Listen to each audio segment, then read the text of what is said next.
Hello and welcome back, ladies and gentlemen, to another Historical Humans Reacts. And this time we are venturing into the Iberian Peninsula, looking at a Roman fort in Spain that is Well, beautifully let's just say this. decorated with a human face and a y- phallus. Yeah, you don't have to dance around that word. That is the most scientifically neutral term we are going to have for that part of the body. Yeah. This Roman fort, which is located just a few miles from the city of Benidorm in Spain, was discovered to possess a 2,000-year-old rock carving that measures about 22 by 17 inches. So it's pretty big. It's at least 2 feet across, and whatnot. And it had eroded Yes. out due to heavy rains in early 2020, which makes this, drumroll please, an early COVID discovery, which Yeah. for those of you who live under a rock, it We don't basically need. shut down the whole world. So information about this discovery wasn't able to get out. But even on top of that, the archaeologist who did discover it wanted to be careful and cautious. Unlike We don't have. our previous Reacts video, the archaeologist here wanted to make sure they confirmed what they had. They wanted to make sure it was perfectly preserved before they jumped the gun and made any assumptions about what they had found. Justin, I'm not going to accuse the other guy of jumping the gun. I just said that the site that the other guy was investigating was known for having the gun jumped. I don't know why you're trying to scuff this recording so bad, but anyway, Oh, I just like to poke fun. But yeah, it's trying to scuff the recording. Ignore him. excavations Anyway, at this site have been ongoing since 2013, yeah, predominantly from the University of Alicante.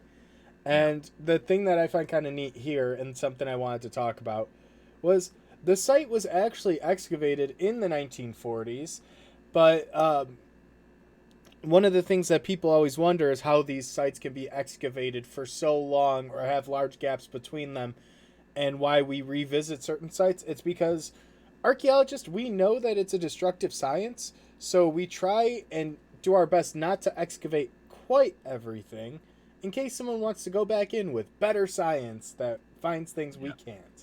Or a different angle or attempt to understanding. For example, the University of Alicante's view since 2017 has been attempting to understand the fort's role and environment. So it's a very much a more landscape archaeology look to Oh. it than would have been done in the 1940s, which I believe would have been more concerned with the military history of the fort, relating to the Satorian Wars from about 80 to 72 BCE. This was one of the precursor wars to the Roman triumvirate civil wars that everyone knows today with Julius Caesar and Mark Antony and all those wonderful people.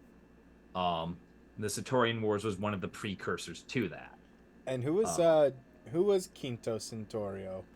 yeah, so it's Quintus Centurius is his full Latin name. He was a Roman general uh, who who unfortunately was on the side of Marius during the Civil War of 83 to 81 between the uh, basically rival dictators Sulla and Marius. Marius lost. Sertorius, refusing to accept defeat, moved to Spain and became a rogue general for about 8 years. Um, he did a pretty good job fending off most of Sulla's supporters. Most of Sulla's generals were not skilled, but Sulla was, and that was the tipping point for the civil war in the 83 BCE. Now, Interesting. yeah. Now, with these statues themselves, this one is rather an interesting statue because it consists of three key carvings, or at least three that have survived, 2,000 years of weathering. Namely the human face, the human phallus, and the cornucopia, which is pretty interesting because cornucopias are typically reserved for the goddess Fortuna, Lady Luck, or at times a patron goddess of a city, a personification of a place. For example, the city of Rome has the goddess Roma, which is a woman with a cornucopia who is the personification of the prosperity within the city itself. So it is likely that Um, whatever this is some personification of the fortune and prosperity of this fortress, of this town, because a lot of Roman fortresses tended to have towns built around them.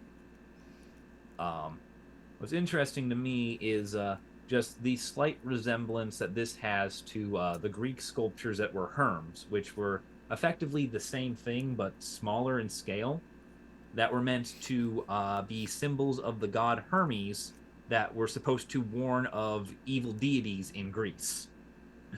Um, those were a sacred statue. Romans at this time have discovered Greece, and they have begun adopting, and by adopting we mean completely copyright infringing on Greek culture.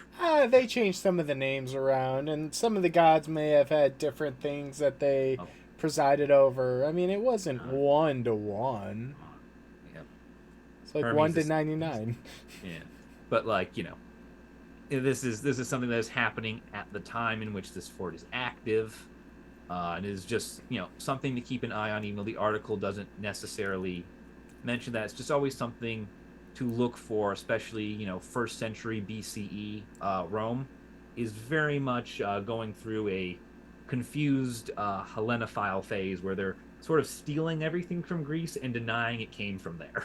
Yeah. Well, It's the part of the culture at this time. and then the other part of the carvings that we talk and joke about, but that actually do hold some meaning, is the phallic imagery. I mean, there's the joke that humans will carve a penis onto anything, and given enough time or the capability, they will.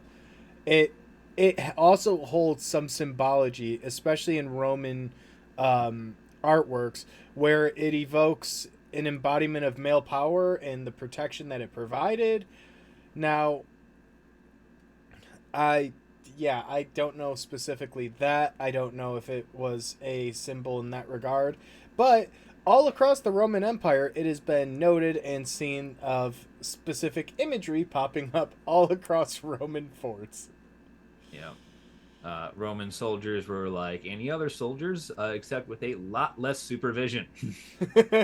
Hey, uh, it's 49 BC, man. Chill out. yeah, but yeah, these yeah, um, sites like this you know, where artwork like this is a pretty unique piece of art. We're especially considering that we don't understand exactly what is the Romans are trying to depict and evoke. It's clearly some form of prosperity or protection. It's a Uh, fertility ritual. it's a well, keep in mind it's a fortress active during a civil war. Um, you need all the help you can get, especially when it's a fortress from the losing side. Well, can we also just point out, like, the image that they show? The fortress is on top of that hill. That has got to be one of the best vantage points and one of the most, like, ominous things to see as an invading or as a, Yeah, like, attacking army. yeah. And the beautiful thing about this too is you can see it's a coastal fort too. So, you can really only attack it from so many directions at that point. I mean, you're Uh, going to have a hell of a time trying to scale that cliff face on the water's edge. yeah, But, yeah. Romans were known to do that, by the way. and on that rocky But bombshell. before we go though, Okay. there's one last thing that I think we should point out, and that is that the intent of the archaeologists and of Spain's cultural heritage organizations is to eventually have this rock displayed on site as a part of as a part of the archaeological and historical site. They do not appear to want to remove it, which was part of the delays in information about it coming out, because they want to have sufficient protection for it before they tell everyone, "Hey, come here and look at this artifact." Yeah, because a lot of times stuff like that, when the news comes out, Yeah, the people come visiting. yeah, yeah. But if you guys enjoyed today's video, be sure to drop a like and to subscribe for more. We'll see you in the next one.